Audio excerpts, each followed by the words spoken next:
లోకాసువార్త 23:34.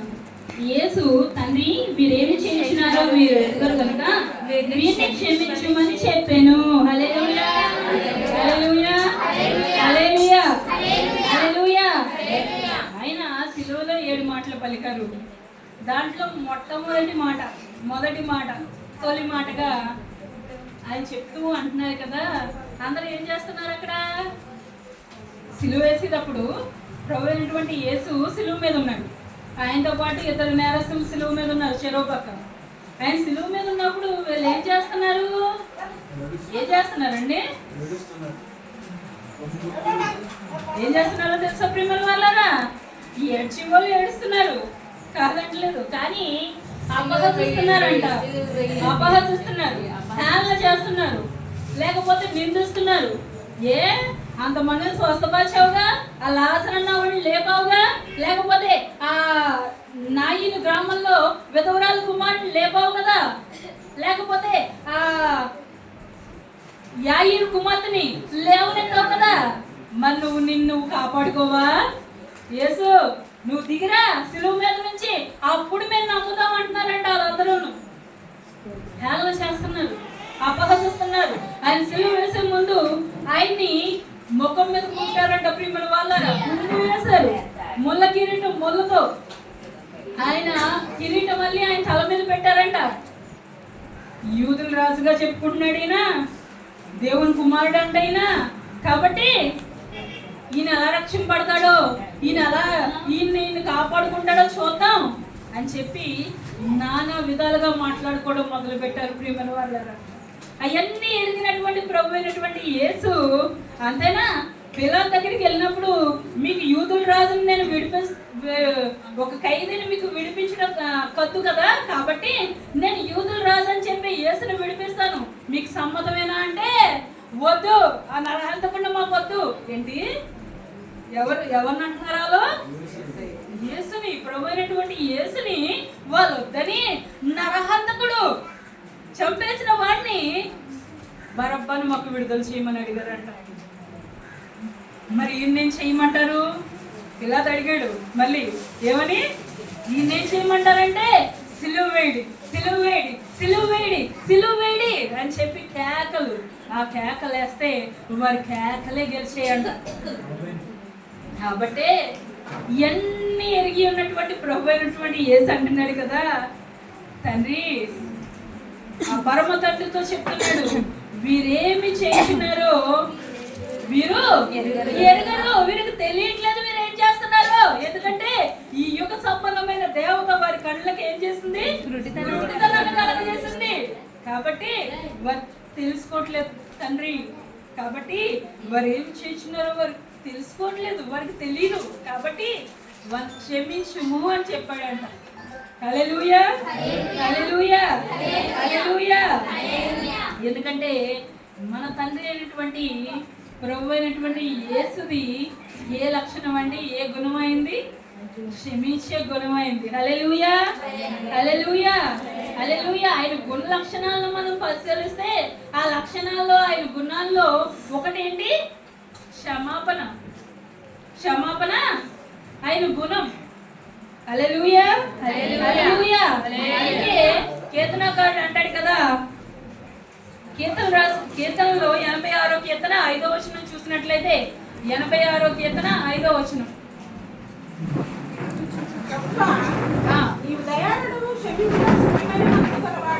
నీవు దయాళుడవు, క్షమించుటకు సిద్ధమైన మనసు గలవాడవు. హల్లెలూయా, హల్లెలూయా, హల్లెలూయా. మన దేవుడు ఎలాంటి వాడు అంటండి? మన దేవుడు ఎలాంటి వాడు? క్షమించడానికి సిద్ధ మనసు గలవాడు. అంటే ఆయనకున్న గుణగణాల్లో ఒక గుణగణం ఏంటి అంటే, ఒక గుణం ఏంటయ్యా అంటే క్షమించే మనసు. ఆయన మనసే క్షమాపణ గలది. కాబట్టి క్షమించుటకు సిద్ధమైన మనసు గలవాడంట ఆయన. అంటే ఆయన దగ్గరికి, ఆయన ప్రాధాన్యపడడానికి మనం వెళ్తే ఆయన త్రోసిపుచ్చేసే దేవుడు కాదంట. హల్లెలూయా, హల్లెలూయా, హల్లెలూయా. ఆయన క్షమించుటకు సిద్ధ మనసు గలవాడు. హల్లెలూయా, హల్లెలూయా.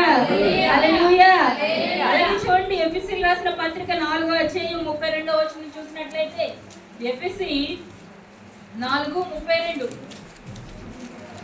4:32 ఒకని ఎడల ఒకడు ఆ, దయ కలిగి ఆ, కరుణా హృదయులై కరుణాహృదయులై క్రీస్తునందు దేవుడు మిమ్మల్ని క్షమించిన ప్రకారము క్రీస్తునందు దేవుడు మిమ్మల్ని క్షమించిన ప్రకారము మీరును ఒకరినొకరు క్షమించుడి. మీరును ఒకరినొకరు క్షమించుడి. హల్లెలూయా హల్లెలూయా. పౌలు భక్తుడు రాస్తూ అంటున్నాడు కదా, క్రీస్తునందు దేవుడు మిమ్మల్ని క్షమించిన ప్రకారము మీరును ఒకరినొకరు క్షమింపు బదులై ఉన్నారంట. హల్లెలూయా హల్లెలూయా. ఎందుకంటే ఆయన వేడుకున్నది, తండ్రిని వేడుకున్న మాట ఏంటి? తండ్రి వీరిని క్షమించుము. హల్లెలూయా హల్లెలూయా హల్లెలూయా. అంతేకాదంట ఆయన దగ్గర క్షమాపణ దొరుకుతుందంట. తెలుసా మీకు? చూడండి కీర్తనలు చూడండి ఒకసారి. 130వ కీర్తన చూడండి. 130వ కీర్తన 4వ వచనం చూడండి. 130వ కీర్తన 4వ వచనం. 130వ వచనం. అయినను జనులు నీ యందు భయభక్తులు నిలుపునట్లు నీ యొద్ద క్షమాపణ దొరుకును. నీ యొక్క క్షమాపణ దొరుకును. ఎవరి దగ్గర దొరుకుతుంది క్షమాపణ? ఏమండి, క్షమాపణ ఎవరి దగ్గర దొరుకుతుంది? ఎవరి దగ్గర దొరుకుతుంది? దేవుని దగ్గర. హల్లెలూయా హల్లెలూయా హల్లెలూయా. అలాగే దానియేలు గ్రంథం చూసినట్లయితే 9వ అధ్యాయం 9వ వచనం కూడా చూడండి ఒకసారి. దానియేలు 9వ అధ్యాయం 9వ వచనం. దానియేలు గ్రంథం 9వ అధ్యాయం 9వ వచనం. మేము మా దేవుడైన యెహోవాకు విరోధముగా తిరుగుబాటు చేసేదమి, అయితే ఆయన కృపా క్షమాపణలు గల దేవుడై ఉన్నాడు. అయితే ఆయన కృపా క్షమాపణలు గల దేవుడై ఉన్నాడు. హల్లెలూయా హల్లెలూయా హల్లెలూయా. మరి మన తండ్రి ఏ అయితే కలిగి ఉన్నాడో, ఏ లక్షణాలు అయితే కలిగి ఉన్నాడో, ఆ లక్షణాలు ఎవరికి ఉండాలి? ఆయన అనుసరించే వారికి, ఆయన పిల్లలుగా పిలువబడే మనకి అట్టి లక్షణాలే కావాలి. అందుకే ఆయన మాదిరికరమైనటువంటి జీవితం అయింది. ఆయన ఏం చెప్తున్నాడు? తండ్రి వీరు ఏం చేసినారో వీరు ఎరుగరు కనుక వీరిని క్షమించుము అని చెప్పాడు. మరి మనం కూడా ఆయన్ని నమ్ముకున్నాం, మేము క్రీస్తు దాసులము, లేకపోతే క్రీస్తుని వెంబడించే వాళ్ళము, లేకపోతే క్రీస్తుని అనుసరించే వాళ్ళము అని చెప్పుకొని మనం కూడా ఏం చేయాలి? ఏం కలిగి ఉండాలి? అమ్మ ఏం కలిగి ఉండాలి? హల్లెలూయా హల్లెలూయా హల్లెలూయా. క్షమాపణ కలిగి ఉండాలి. హల్లెలూయా హల్లెలూయా హల్లెలూయా హల్లెలూయా. ఎందుకంటే హల్లెలూయా హల్లెలూయా. ఆయన క్షమించడానికి సిద్ధమైన మనసు గలవాడు. హల్లెలూయా హల్లెలూయా హల్లెలూయా హల్లెలూయా. ఆమేన్ ఆమేన్ ఆమేన్ ఆమేన్ ఆమేన్. అమ్మ, చిన్నపిల్లలు ఇంటి దగ్గర చూస్తారా మీరు? చిన్నపిల్లలు ఇంటి దగ్గర చూస్తారా? చూడరా? చెప్పండి అన్నమాట. మనవాళ్ళు ఉంటారు కదా, వాళ్ళ పిల్లలు ఉంటారు, లేకపోతే చూడరా? చూస్తారు. మరి పిల్లలు అన్న తర్వాత అందరూ చేస్తారు. అది ఏదో వింతైనట్టు, అది ఏదో ఈ రోజే జరిగినట్టు అంత ఆశ్చర్యానికి గురవ్వాల్సిన అవసరం లేదు. దేవునామ స్తోత్రం. హల్లెలూయా హల్లెలూయా. ఎందుకంటే ఈ మాటలు ఏ మాటలు? జీవం కలిగిన మాటలు. హల్లెలూయా హల్లెలూయా హల్లెలూయా హల్లెలూయా. కొన్ని మాటలు మాట్లాడి ముగిస్తాను క్లుప్తంగా. మరి ప్రభువైనటువంటి యేసు కలిగిన గుణం ఏంటి? ఏం చెప్పాను నేను? ఇప్పుడు నాకు ఏం చెప్పాను? ప్రభువైనటువంటి యేసు ఏం మాట్లాడాడు సిలువలో? మొదటి మాట, తండ్రి వీరేమి చేయుచున్నారో చెప్పాడు ఆయన. మరి అట్టి క్షమాపణ అక్కడ దాకా బాగానే ఉన్నారు ఏంటో. ఆ గుణం మన దగ్గర కావాలి కదా. అంటే ఒకలాగా ఒకలేమో ఇటు ఒకలేమో ఇటు ఎక్కుకుంటున్నారేంటి వెనకాల? నాకు అర్థం అవ్వట్లేదు. ఏమి ఎక్కుతున్నారు అంటే క్షమాపణ గుణం వద్దండి మనకి. కావాలా వద్దా? ఎందుకంటే ఆ గుణం లేదనుకోండి, మనం తండ్రి దగ్గరికి వెళ్ళడానికి అర్హులం కాము. కాము.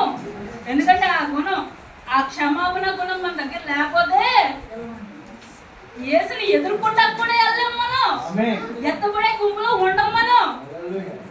కాబట్టి అది ప్రాముఖ్యమైనదిగా చెప్పబడింది, మొదటి మాటగా చెప్పబడింది. ఎందుకంటే పరిశుద్ధ గ్రంథంలో కయ్యను హేబెల్ గురించి తెలుసు కదా మీకు.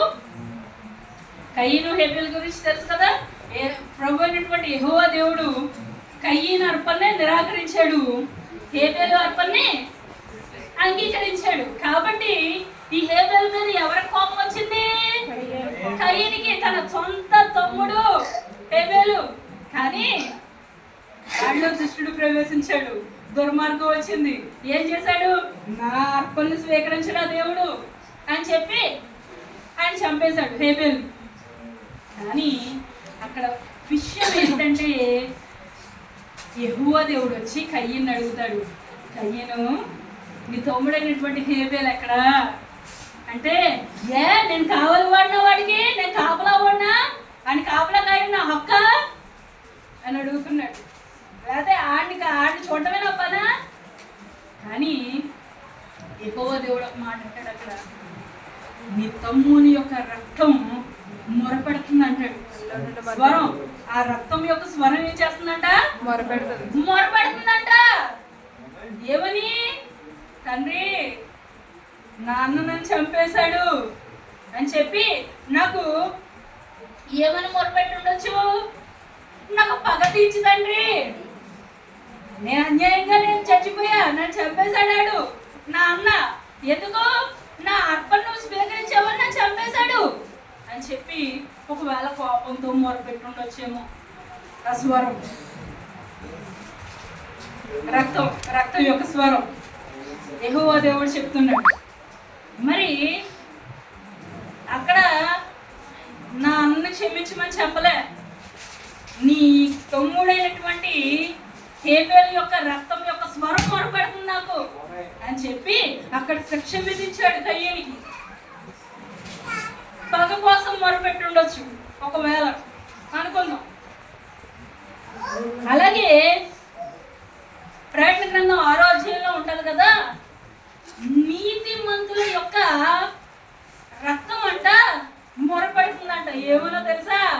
ప్రభువా తీర్పు తెచ్చవా వాళ్ళందరి గురించి, ఆ పాపం చేసిన వాళ్ళందరి గురించి, వారి గురించి తీర్పు తెచ్చవా తండ్రి అని చెప్పి పరిశుద్ధుల యొక్క రక్తం ఏం చేస్తుంది? మొరపెడుతుందంట. 6వ అధ్యాయంలో ఉంటుంది ప్రియమైన వాళ్ళరా. మరి అక్కడేమో హేబెల్ రక్తం ఏమని మొరపెడుతుంది? నా అన్న గురించి నాకు తీర్చు తండ్రి అని మొరపెడుతుంది, న్యాయం తీర్చని మొరపెడుతుంది. ఇక్కడ పరిశుద్ధుల రక్తం ఏం చేస్తుంది? తండ్రి మాకు తీర్పు తెచ్చవా తండ్రి, మాకు తీర్పు తెచ్చవా, వాళ్ళందరికీ తీర్పు తెచ్చవా అని చెప్పి మొరపెడుతుందంట. మరి ప్రభు అయినటువంటి యేసు యొక్క రక్తం ఏమని మొరపెడుతుందండి? ప్రభు అయినటువంటి యేసు ఏం మొరపెడుతున్నాడు? తండ్రి మీరేం చేస్తున్నారు? ఎవరికి తెలీదా? ఒక మనిషిని అన్యాయంగా చంపేస్తున్నారని తెలీదా? అన్యాయంగా సిలువేస్తున్నారని తెలీదా? ఆయన ఏ పాపం చేయలేదని తెలీదా? వారందరికీ తెలుసు. కానీ ప్రభు అయినటువంటి యేసు అని చెప్తున్నాడు, వీరు ఏం చేస్తున్నారు? తండ్రి వీరికి తెలీదు, వీళ్ళు తెలుసుకోలేరు, వీళ్ళకి అర్థం అవ్వట్లేదు, కాబట్టి వాళ్ళ దయతో క్షమించు తండ్రి అని మొదలుపెడుతున్నారు. హల్లెలూయా, హల్లెలూయా. అంత గొప్ప ప్రేమ మన యేసు ప్రేమ, అంత గొప్ప ప్రేమ మన యేసు ప్రేమ. యేసు కలిగిన ప్రేమ అలాంటిది, ఆయన క్షమాపణ అలాంటిది. అందుకే నీడనే ఒక దినం ఉండగానే ఆయన దగ్గరికి వస్తే ఆయన చాచిన చేతితో మన హత్తుకోవడానికి సిద్ధంగా ఉన్నాడంట. క్షమాపణ ఎక్కడన్నా మీకు దొరుకుతుంది అంటే ఆయన పాద సన్నిధిలోనే క్షమాపణ. ఆయన హత్తుకుంటే, ఆయన మొరపెడితే, ఆయన వేడుకుంటే ఆయన క్షమించే దేవుడు అంట. హల్లెలూయా, హల్లెలూయా, హల్లెలూయా, హల్లెలూయా. కాబట్టి ప్రభు అయినటువంటి యేసు చెప్పిన మాట ఏంటి? తండ్రి వీరేం చేసినారో వీరు ఎరుగురు కనుక వీరు తెలియటారు కనుక వీరిని క్షమించమని చెప్పాడు. అలాగే ఆయన మాదిరి జీవితం మంది. ఎవరి మాదిరిలో నడుస్తున్నామండి? ఎవరిని ముందు పెట్టుకుని నడుస్తున్నాం? క్రైస్తవులు అని చెప్పుకునే మనం ఎవరి మాదిరి మన దగ్గర కనిపించాలి? మీ మాదిరి గారి మాదిరా, మీ అమ్మ నాన్నల మాదిరా? ఎవరి మాదిరిలో మనం నడుస్తున్నాం? ఎవరి మార్గంలో మనం నడుస్తున్నాం? ఎవరి దారిని మనం అనుసరిస్తున్నాం? పొరపోయినటువంటి యేసు దారి. ఆయన కలిగి ఉన్న గుణ లక్షణాల్లో ఒకటి క్షమాపణ. మరి ఆ క్షమా జీవితం మన దగ్గర ఉందా? ఆలోచించుకుందాం ప్రియమైన వాళ్ళారా. ఎందుకంటే చిన్న చిన్న విషయాల గురించే గొడవ పడుతున్నాం. కొన్ని ప్రాంతాల్లో కొన్ని విషయాలు. మొన్న ఒక సంఘటన చూస్తే ఒక అతనికి యాక్సిడెంట్ అయిందేమో లేకపోతే పడిపోయాడేమో అనుకున్నామండి. ఆపరేషన్ చేయించుకున్నాడు. 4 ఆపరేషన్లు అయినాయి అంట. ఏంటంటే తన సొంత తమ్ముడే అతనికి ఆస్తులు పనిచేసుకున్నారు. ఆస్తి పనిచేసుకున్న తర్వాత ఇతను ఏంటి కూరగాయలు పండించుకుంటున్నాడంట ఇతను కలిగిన ఒక 6 ఎకరం పొలంలో. అందుకని ఈడు ఎక్కడ ఎదిగిపోతాడా అని చెప్పి గొడవ పడి ఆయన్ని కొట్టిన సందర్భంలో అతను కాలు దెబ్బ తగిలింది. 4 ఆపరేషన్లు అయినాయి. ఇంకా సెట్ అవ్వదు కాలు. ఇంకా పొలం ఉంది, ఎవరి కాళ్ళకి పొలం ఉంది. కానీ అతనికి ఏం కలిగింది? దుర్బుద్ధి కలిగింది. ఈడు ఎదిగిపోతాడని చెప్పి చేసిన క్రమంలో అతను 2 సంవత్సరాల నుంచి నరకయాత్ర అనుభవిస్తున్నాడు. బాబు పరిస్థితులు ఎలా ఉంటాయో చూడండి. కొన్ని క్షణికావేశంలో తీసుకునే నిర్ణయాలు ఉంటాయి. ఎగ్జామ్ ఫెయిల్ అయితే ఏం చేస్తున్నారు? చచ్చిపోతున్నారు. ఒత్తిళ్ళు, తల్లిదండ్రుల నుంచి వచ్చే ఒత్తిళ్ళు కావచ్చు, లేదు స్కూల్స్ నుంచి వచ్చే ఒత్తిళ్ళు కావచ్చు, రకరకాలైన ఒత్తిళ్ళకు లోనే పిల్లలు చచ్చిపోతున్నారు. నిజంగా కొంతవరకు అవి ఆగ్ని అనే చెప్పాలి. తల్లిదండ్రులు అర్థం చేసుకుంటున్నారు పిల్లల్ని.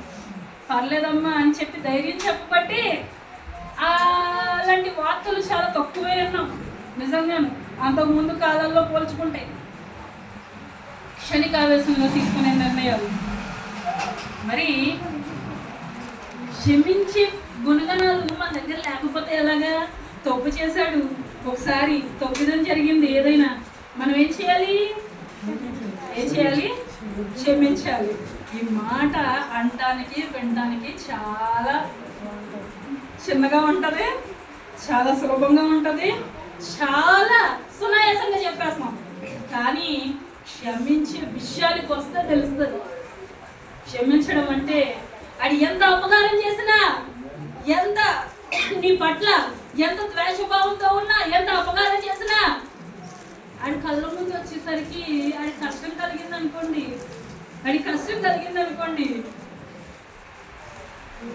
భలే జరిగింది, ఇలాగే జరగాలి అనుకునే స్థితి ఉందా? నీ దగ్గర క్షమాపణ లేనట్టు. ఒకవేళ ఆడి కష్టంలో ఉన్నప్పుడు ఆడికంటే నువ్వెక్కువ నలిగిపోతా ఉన్న స్థితి నీ దగ్గర ఉంటే నీ దగ్గర దేవుని వాక్యం పనిచేస్తున్నట్టు. అంటే తండ్రి అది ఎంత దుర్మార్గుడైనా అని ఒకసారి చూడండి బాబు అని క్షమించండి తండ్రి అని వేడుకుంటామే. అట్టి స్థితి కావాలి మన దగ్గర, అది పెంచుకోవాలి. అంతేగాని ఆడికి అలా జరిగిందంట, లేకపోతే ఆడి కుటుంబంలో ఏదైనా నష్టం వచ్చిందంటే ఆడికి అలాగే ఉండాలి లేరా? లోకం తీరుతాను లేదు. మనకే లోకానికి ఉండవలసిన డిఫరెన్స్ చెప్తున్నాను మీకు. అంటే లోకంలో చాలా మంది ఇలాగే మాట్లాడతారు, కానీ క్రైస్తవులుగా మనం ఏం చేయాలి? తండ్రి వాళ్ళ ఆపదలో ఉన్నారంట, వాళ్ళు కరుణించండి తండ్రి, వాళ్ళు కాపాడండి బాబు, ఆపద నీకే వచ్చిందనుకుని ప్రార్థన చేయాలి. అటు స్థితి మన దగ్గర ఉందా? తెచ్చుకోవాలి. ఎందుకంటే క్షమాపణ నేను చెప్పనుగా మాట్లాడడానికి నేనేంటండి, మీరన్నా కానీ చాలా సునాయాసంగా చెప్పేస్తారు, ఒరే క్షమించరాదా? కానీ ఆ స్థితిగతులు వెళ్ళినోడికి, నరకయాతను అనుభవించినోడికి ఆడికి తెలుస్తుంది బాధ. కరెక్టే. అయినా కానీ క్రీస్తు ప్రేమ నీ దగ్గర ఉంటే నీ దగ్గర ఉంటే ఏం చేస్తావో తెలుసా? ఆ పోలేరా ఎప్పుడో జరిగిపోయింది, లేదా ఏదో చేస్తా చేసావులే, ఏం పోయింది, ఇంకా వదిలేద్దాం అవన్నీ అని చెప్పి స్వతహాగా అంటే హృదయం నుంచి మాట్లాడగలరు. లేదా పైనే అంటే అది వచ్చారనుకోండి పైన ప్రైజ్ అండి వందనాలండి అలాగే అలాగే మాట్లాడేద్దాం. కానీ లోపల ఉంటుంది, ఈ నా కొడుకు పలానా చేశాడు మన గురించి అనుకోమా, చాలా విషయాలు అనుకుంటాం. అలాంటి హృదయాలకు మార్పు చెందించుకోవాలంట. ప్రభు అయినటువంటి యేసు చెప్పే మాట ఏంటంటే, నీకు ఎక్కడ కష్టంగా ఉంటే ఆ కష్టమైన చోట్ల మనం ఏం చేసుకోవాలి? మనం అవతల గురించి నీకు అనవసరం ముందు మనం ఏం చేసుకోవాలండి? సరి చేసుకోవాలి. అది దేవునికి ఇష్టం, అది దేవునికి ఇష్టం. హల్లెలూయా హల్లెలూయా హల్లెలూయా హల్లెలూయా. కాబట్టి ఆయనకున్న గుణగణాలు ఏంటి? గుణ లక్షణాల్లో ఒకటేంటి? క్షమాపణ.